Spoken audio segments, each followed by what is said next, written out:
ದೋಸೆ ಇಷ್ಟಪಡೋರೊಳಗೂ ಎರಡು ಗುಂಪು ಇರ್ತಾವ್ರಿ. ಒಂದು ಕ್ರಿಸ್ಪಿ ದೋಸೆ ಅಂತಂದ್ರೆ, ಇನ್ನೊಂದು ಸಾಫ್ಟ್ ಆಗಿರುವಂತಹ ಫ್ಲಫಿ ದೋಸೆ ಅಂತ ಹೇಳಿ ಹೇಳೋರು ಭಾಳ ಮಂದಿ ಇರ್ತಾರೆ.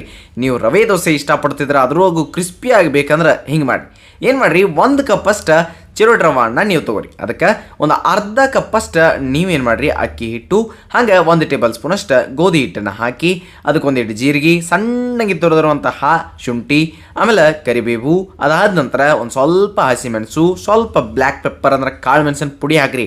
ಅದಾದ ನಂತರ ಒಂದು ಈಟ ರುಚಿಗೆ ತಕ್ಕಷ್ಟು ಉಪ್ಪು ಮತ್ತು ಕೊತ್ತಂಬರಿ ಸೊಪ್ಪು ಇಟ್ಟು ಹಾಕಿರಿ.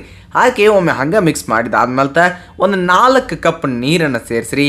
ಚಂದಂಗೆ ಏನು ಮಾಡಿರಿ, ಗಾರ ಗಾರ ಅನಿಸಿ ಅದಕ್ಕೊಂದು ಈಟ ತೆಂಗಿನಕಾಯಿ ಕಟ್ ಮಾಡಿ ಹಾಕಿರಿ. 1 ಟೇಬಲ್ ಸ್ಪೂನ್, ಒಂದು ಅರ್ಧ ಟೇಬಲ್ ಸ್ಪೂನ್ ಅಷ್ಟೇ ಅಡುಗೆ ಎಣ್ಣೆಯನ್ನು ಸೇರಿಸಿದಾದ್ಮೇಲೆ ಮಿಕ್ಸ್ ಮಾಡಿರಿ.